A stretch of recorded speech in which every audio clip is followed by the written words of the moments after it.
In this video, we are gonna be taking it back to the basics. And that is answering a question I get all the time. And that is what is so great about meditation? Why does it calm you down? How does it really work? And I think that's a really good question that really doesn't get addressed that often. So stick around.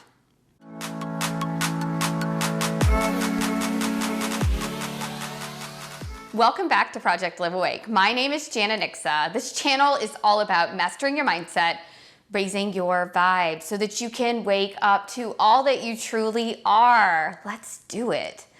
And gosh, you guys, it all begins with meditation.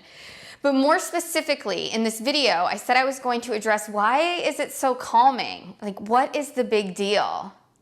And that's such a great question. So I'm gonna start with the most obvious thing, and that is biologically. Biologically, just sitting, turning your awareness inward and deep breathing is extremely relaxing. It calms your nervous system, it lowers your heart rate, your blood pressure, just everything from a physical standpoint just starts to slow down. So I think that's probably obvious to a lot of people. And so I wanna go a lot deeper than that. And that really brings me to point two. So I think there's a lot of misconceptions that meditation's kind of like going to the spa. You know, you just lay there and it's relaxing and you breathe. But no, these calming effects go so much deeper than what you would get from a massage type experience. Not knocking massages, believe me, they are amazing. But let me dig a little deeper on meditation and why it's so calming. And it really begins with inner awareness. The more you meditate, the more you begin to identify that there is this voice in your head. It is these thoughts that just continuously are just playing in your head. They're critiquing you, they're critiquing everybody else, they're giving you things to worry about, they're talking down to you. I mean, not always. There's negative things that negative thoughts are there, but there's positive ones as well. But what you begin to realize is these thoughts are not you. They are part of your ego that is trying to keep you safe. It's really just a very small part of who you are. And so a lot of thoughts that we have aren't even our own. It's like they just kind of roll through us. And because we're never taught to disassociate from these thoughts and to start to gain that awareness of this inner roommate in your head, as Michael Singer likes to call it, that you start to you think it's just truth, you know? And so it runs your life. So as you calm yourself and you get into a meditative state and you start to watch this part of you, you begin to disassociate from it. That, all on its own, is so calming to see that you are not these thoughts, that you don't have to react to them, that they are just there and they can be there and you can watch them. And over time, the more you do this, the more you disidentify with that internal roommate, the less stressed you are naturally, because you start to see that this thing doesn't shut up. It's gonna find a reason to complain about anything. It's super hard on you, and it's judging everybody else and putting expectations around how other people should act. So just think about it. Just if I stopped there on, number two as to why meditation is so calming, just think about that. If you no longer had to think about the stuff that your thoughts wanted you to think about, whether it's about yourself or somebody else or expectations around a situation, just think about just removing that hold that it has on you and how calming that would be. No longer off in the future, worrying about a potential problem that hasn't happened, or back in the past, thinking about something that you can't no longer do anything about, having that internal voice just beating that drum and beating up on you over it. Let it go. And so meditation starts to help you identify and disassociate with that internal voice.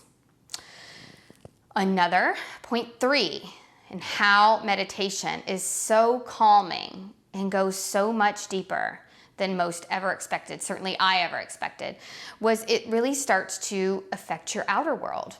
You begin to not get wrapped up in other people's drama. You naturally, as you disassociate from your own drama in your head, you begin to disassociate from it in the world. You begin to take that whole kind of not my circus, not my monkeys mentalities. It doesn't mean that you don't care. It just means that you're not gonna get wrapped up in things that are really none of your business. And even how other people think about you is none of your business. I never used to understand that. And I've done a lot of meditating on that and contemplating that thought or that truth. And really what it means is whatever people are doing in the outer world, whatever they're finding fault with, whatever they're doing, whatever their drama is, it's not yours. It doesn't have to be yours, and you can really disassociate from it. You don't have to get pulled in, and you really start to be more protective of your energy in that way. And that again is so calming. Now, I will caution you, this is what happened to me earlier on in my spiritual awakening. The more you disassociate from your outer world and the things that maybe you used to really care so much more about, it makes things much less dramatic, and you don't feel like you have as much to talk about with certain people. And it's true. You find yourself just not really wanting to gossip because it's just not, it doesn't feel right anymore. You know that it's just not productive and it doesn't serve you. And these things just naturally begin to bubble up for you through meditation. So don't be mad at me if all of a sudden there are just certain people in your life that begin to fall away because you just don't have anything in common with them anymore. Or, maybe just certain things that you enjoyed doing before or you thought you did. You just don't have a lot of interest in, the Real Housewives anymore. But what you will find as you go further and further within, you connect with other things that light you up far more. Which I guess that brings me to point number 4.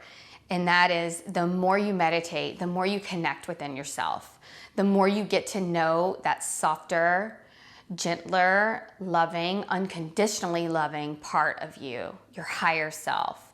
You get to feel that support and that connection and that guidance. And that, I don't know about you all, in the way I used to go about things and the way I wanted to control and predict and stress and push and force, to know that there's a deeper, far more infinitely powerful, loving, guiding, supportive part of you, God, the universe, your higher self, all of these things are there to work with you and support you. And meditation allows you to connect with that deeper part of you. And the more you connect with that, the more secure you feel, the more relaxed you feel, because ultimately the universe, life will unfold as it should. And you almost begin to, I guess for lack of a better, you lighten up. Things don't have to be so serious. It's not all up to you. Take the monkey off your back. It's not your problem. It's not your burden to bear. So having that connection and power behind you is incredibly powerful on so many levels. And the last thing I'll mention, the 5th way that meditation truly just naturally calms you the more that you do it, is because you're in the present moment. It teaches you not only how to be in the present moment when you're meditating, but also helps you maintain that presence throughout your day. So you can stop yourself. The same way you stop yourself from being a victim of your own internal thoughts or from somebody else's thoughts in the outside world, you also stop yourself from being scattered and worried and going off into the future, because the future doesn't exist. And then also in the same breath, worrying about the past that there's absolutely nothing you can do about at this point. You have to be present with where you are. And meditation forces that. And you will find that the more you meditate, the more you are in your moment, you're going through your day, you're more present, you're more vibrant, you really feel in to your life, you breathe it in, you're more connected to it. I know we've all felt this way. I mean, why do you think we love thrills like roller coasters and skydiving and all of sports and all of these things that forces us into that big present energy?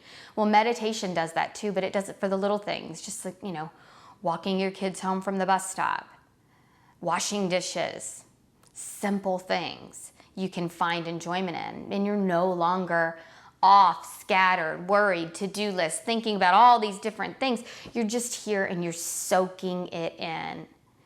And when you can do that and be fully in the moment, there's so much gratitude, there's so much love there, and there's so much calm and peace.